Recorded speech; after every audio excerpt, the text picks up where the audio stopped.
किसने बोलना था शाहीन के बारे में? किसने बोलना था यार? आपके media, x cricketers, social media, सब लोग जो बाबर तो के खिलाफ डरते हैं ना, डरते हैं, शाहिद अफरीदी से डरते हैं, सारे शाहिद अफरीदी से डरते हैं, उनको डर शायद लगता है। शायद अफरीदी तो खुद शाहीन की अभी एक दो दफा क्लास ली उन्होंने सभा में शाहिद बैठकर। शाहीन को आज बल्ला पकड़ के पता नहीं किस बात का कीड़ा काटा था कि वो सिकंदर रजा से भी ऊपर आ रहे थे। आज जिस अंदाज से लाहौर कलंदर की बैटिंग चली है वो यकीनन एक सवालिया निशान है।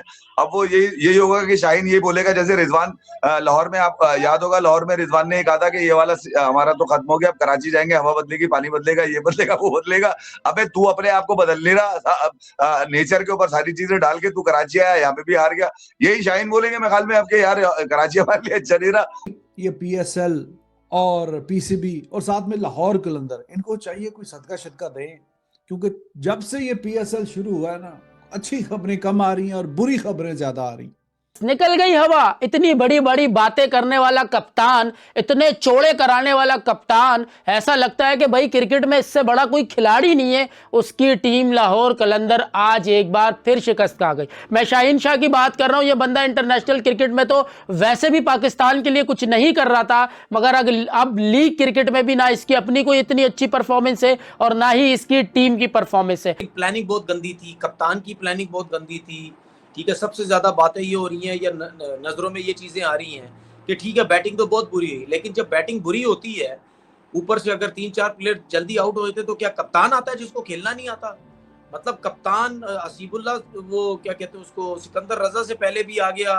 लाहौर कलंदर जब नई नई बनी थी तो सबने कहा था कि लाहौर कलंदर एक बहुत स्ट्रांग टीम है और इसके कप्तान शाहीन शाह अफरीदी है, तो ये टीम को ऐसे जो है वो टूर्नामेंट से निकालेंगे कि किसी को ये नजर भी नहीं आएंगे। हमारे यहाँ ये एक मशहूर बंदा है पोयो ऑयल, उसकी तरह निकल जाएगी इसकी टीम। मगर बात यह है कि शाहीन शाह की टीम इस बार टेबल पर हमें स्ट्रगल करते हुए नजर आ रही है और इस बार की PSL में वो ऐसा हार रही है जैसे कि इनका कप्तान कोई सीनियर कप्तान नहीं हो, इसके कप्तान ने इतने सारे T20 मैचेस ना खेले हो। ठीक है, अब तो कहानी वो भी नहीं रही, अब वो इंटरनेशनल लेवल के ऊपर भी एक्सपोज है और अब यहां भी एक्सपोज है। Pakistan players poor show, poor performance in PSL। पहले भी कहा था कि पाकिस्तानी नौजवानों हिम्मत नहीं हारनी है, जब इसका कुछ बन सकता है ना कि ये इतना बड़ा फ्रॉड इतने अरसे से पाकिस्तानी क्रिकेट के साथ मुंसलिक रह सकता है, लाहौर कलंदर्स के साथ मुंसलिक रह सकता है, तो भाई आपका तो इससे बहुत ब्राइट फ्यूचर होगा। बस किस्मत एक बार आपका साथ दे। के बाद दूसरी नेगेटिविटी, दूसरी के बाद तीसरी, और अब क्लियर फ्रस्ट्रेशन नजर आ रही है। So called number 1 bowling attack of the entire world, जो कि हारिस रऊफ ने खुद क्लेम किया था। भाई मैंने नहीं क्लेम किया, तो जो वो बात कह रहा है मैं तो उसी को रिपीट कर रहा हूं इन ऑल ऑनेस्टी। तो ये तो हाल और हवाल है लाहौर कलंदर का, बहुत ही बुरे हाल है और शर्मिंदगाना परफॉर्मेंस है। आप बताएं दिल पे हाथ रखकर, ये अगर बाबर की टीम होती जो अभी 7वें पोजीशन पर होती, ये बाबर ने किया होता, ऊपर नीचे सारा कुछ किया होता, ये बाबर ने जाके बल्ले बल्ले मारे होते, तो इस वक्त तो सोशल मीडिया पे तबाही मची होती, बहुत तबाही मची होती। यार कोई बोलता ही नहीं है, कोई बोल ही नहीं रहा। ये अगर बाबर ने किया होता है, मैं कहता हूँ चलो बाबर ने बल्ला ना भी मारा होता, फिर उसकी टीम इतने मैचेस हार रही होती, तबाही मची। किसने बोलना था, मुझे बता, किसने बोलना था शाहीन के बारे में? किसने बोलना था? यार आपके media, x cricketers, social media, सब लोग जो बाबर के खिलाफ डरते हैं ना, डरते हैं, शाहिद अफरीदी से डरते हैं, सारे शाहिद अफरीदी से डरते हैं, उनको डर लगता है। शाहिद अफरीदी तो खुद शाहीन की अभी एक दो दफा क्लास ली उन्होंने सभा में बैठकर।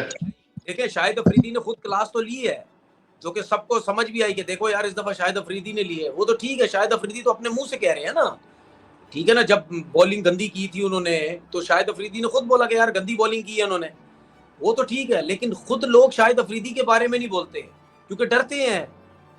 आपके सारे आधे से ज्यादा क्रिकेटर जर्नलिस्ट तो शाहिद अफरीदी से डरते हैं कि मैंने अगर शाहीन अफरीदी के खिलाफ भी कुछ बोल दिया तो शायद हमें कुछ कह ना दे, इसीलिए तो सबकी आवाजें नहीं निकलती। बाबर आजम के आगे पीछे कोई नहीं है, इसीलिए सब बाबर आजम को बोलते हैं, ठीक है ना।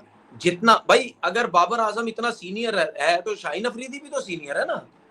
तो शाहीन अफरीदी अगर गलत कप्तानी कर रहा है, शाहीन अफरीदी अगर गलत ऊपर आ रहा है दूसरे प्लेयर से, तो क्या आप क्रिकेट के हिसाब से बात कर रहे हैं ना। कोई आप कोई शाहीन को उड़ा थोड़ी रहे हैं, शाहीन के ऊपर इल्जाम थोड़ी लगे। एक मिनट सुन लें, क्या शाहीन एक बात, अगर शाहिद अफरीदी ने खुद ही शाहीन के खिलाफ इतना बोला और उनकी क्लास भी ली, उनकी बॉलिंग को गंदी भी बोला कि खराब बॉलिंग की, तो अब भी किसी ने नहीं बोलना। उन्होंने तो एक तरह से मैसेज दे दिया भाई कि जब क्रिकेट अच्छी नहीं हो रही तो कोई कुछ क्या करेगा। फिर क्यों डरते हैं लोग? अगर जैसे आप कह रहे हैं तो क्यों, क्या कर लेते हैं, क्या करेंगे? फिर भी डरते तो है ना यार, डरते तो है ना। अब आपको खुद पता होना चाहिए वो क्यों डरते हैं, वो पता होना चाहिए क्यों डरते हैं वो, इसीलिए वो बोलता नहीं है कोई। हालांकि क्या हम बात नहीं कर रहे कि आपस में हम नहीं बोल रहे कि यार शाहीन ने गंदी कप्तानी की है, शाहीन ने बुरी आप तो शाहीन सुने जर्नी है, बाकी लोग की जर्नी है। मेरे ख्याल में सिर्फ इसका ना लिहाज है मिलने जुलने का, लेकिन पाकिस्तान क्रिकेट के ऊपर फेयर बोलना चाहिए। मेरा ये पॉइंट ऑफ व्यू है। अगर बाबर को आप बुरा वाला कहते हो, मैं ये नहीं कह रहा कि बाबर को भी बहुत ज्यादा क्रिटिसाइज करते थे वीर भाई, ये मैं आपको जरूर बोलूंगा, बाबर ओवर क्रिटिसाइज होता है और शायद आप भी नहीं चाहेंगे, मैं भी, कि शाहीन ओवर क्रिटिसाइज हो। अच्छा मेरी बात सुने, अच्छा मेरी बात सुने, जब शाहिद अफरीदी क्रिकेट भी खेलते थे उस टाइम कितने लोग शाहिद अफरीदी के खिलाफ बात करते थे, कितने जर्नलिस्ट करते थे, कितने जर्नलिस्ट करते थे? डरते हैं सारे शाहिद अफरीदी से यार। उसके बाद जो जिस टीम के ऊपर इल्जामात लगे वो थी लाहौर कलंदर। फिर लाहौर कलंदर एक लंबे ब्रेक के ऊपर गई और लाहौर कलंदर जब से वापस आई है इस बॉल टेम्परिंग सागा के बाद, फखर जमान का 2 मैच का बैन भी खत्म हो चुका है, लेकिन जो कप्तान है शाहीन शाह अफरीदी और उनके जो साथी स्पेयर हेड बॉलर जो हैं वो है हारिस रऊफ, इन दोनों की जो फ्रस्ट्रेशन का इस वक्त एलिमेंट हमें नजर आ रहा है वो भी नेक्स्ट लेवल है। हालांकि लाहौर कलंदर की कैंपेन एक जीत से शुरू बात हुई थी और उसके बाद हारिस रऊफ ने चंद विकेटें लेके उसी शाम को प्रेस कॉन्फ्रेंस की थी, बल्कि इनफैक्ट उसी रात को, और ये क्लेम किया था कि हम दुनिया का नंबर 1 बॉलिंग अटैक है। वो नंबर 1 बॉलिंग अटैक तो छोड़िए, यहाँ बैटिंग अटैक इतना रन ही नहीं बना के दे रही है कि बॉलिंग अटैक कुछ कर सके। आज भी ऐसा लग रहा था कि 3rd match on the trout हो जाएगा कि ये 100 एंड अंडर 100 आउट हो जाएंगे, लेकिन वो तो आखिर में कुछ रन हसीबुल्लाह के कारण इनको मिल गए। शाहीन की लाहौर, जहां एक हफ्ते का गैप मिला वो सारा लोड इनके ज़हन में था। फखर आया, 2 मैचों से डिरेल हुआ, उसके बाद इनको कराची की थकी हुई विकेट्स मिली, वहां इनके बैटर स्पिन को ना खेल सके, एक के बाद दूसरी नेगेटिविटी, दूसरी के बाद तीसरी, और अब क्लियर फ्रस्ट्रेशन नजर आ रही है।